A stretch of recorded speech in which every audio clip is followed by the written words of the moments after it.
Now we are more than ready to look at the two bones we have in our forearm, the ulna bone and the radius bone. Remember, everything is in relationship to the anatomical position.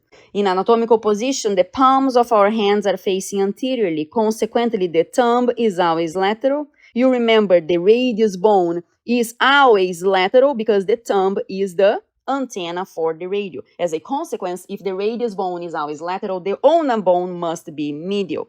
When we look at these images, we see the olecranon process right here. And you remember, oh, I hit my olecranon. Consequently, you hit your elbow. And if you remember that, you can conclude that this is the posterior view of these bones, and this will be then the anterior view. If you know that the radius bone is always lateral and that this is the anterior view, you can conclude that we are looking at the left ulna bone and the left radius bone. Now, let's look at the proximal end of the ulna bone.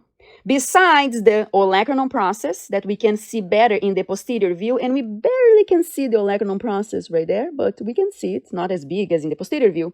We have also in the proximal end of the ulna bone the trochlear notch, which is the inside of the U, and also we have the coronoid process, which is the other end of the U. Some students like to remember this sequence by remembering OTC, over-the-counter medication. So you have the olecranon process, the trochlear notch, and the coronoid process of the ulna bone. If we keep looking at the ulna bone, but now we move to the distal end of the ulna, we see that the ulna has a pointy process right there that we see in the anterior view and also in the posterior view. And this pointy process is conveniently named the styloid process of the ulna. When we look at the radius bone, we also see a styloid process.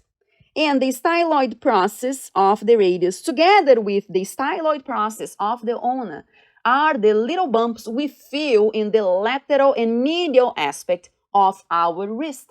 Obviously, the little bump we feel in the medial aspect of our wrist is the styloid process of the ulna bone, and the little bump we feel in the lateral aspect of our wrist is the styloid process of the radius bone.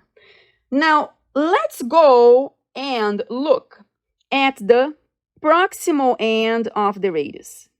In the proximal end of the radius, we find the head of the radius right here. And obviously, underneath the head, we will have the neck of the radius, because underneath the head, you have a neck. Also, in the proximal end of the radius, we see the radial tuberosity, which is the point of attachment for the biceps brachii muscle.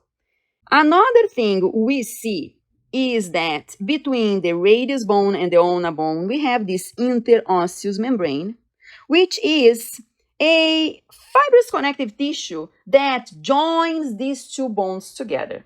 And we'll talk more about it when we go over the different types of joints in the joints chapter. Now, I would like you guys to pay attention to a very important detail. We just saw the head of the radius right here, and the head of the radius, as you can see, is in the proximal end of the radius. Now, the ulna bone also has a head. The only thing is that the ulna bone head is in the distal end of the ulna. And you'll find the head of the ulna always lateral to the styloid process of the ulna. And since the head of the ulna is always lateral to the styloid process of the ulna, the head of the ulna will be always facing the radius bone, which is the bone that's always lateral to the ulna. Does that make sense? Yes, it does make sense.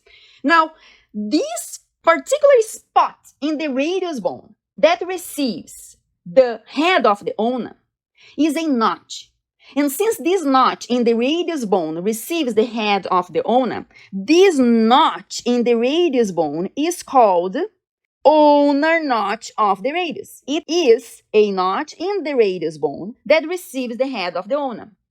The same way we have a notch in the radius bone that receives the head of the ulna, we have a notch in the ulna bone that receives the head of the radius.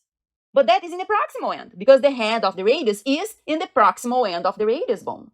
So when we look at the proximal end of the ulna, we will find a notch that receives the head of the radius. And obviously that notch in the ulna bone that receives the head of the radius bone is called radial notch of the ulna. Now, these spots that these two bones are joining together are joints. And there is a joint in the proximal end, and there is another joint in the distal end. And both of these joints are between the radius bone and the ulna bone. Consequently, these joints are named radio-ulnar joints. Now, the joint that is in the proximal end is called the proximal radio-ulnar joint. And the proximal radio-ulnar joint is specifically the head of the radius articulating with the radial notch of the ulna. And in the distal end, we have the distal radio-ulnar joint, which is specifically the head of the ulna articulating with the ulnar notch of the radius. And these proximal and distal radio-ulnar joints are the joints that allow us to pronate and supinate our forearm.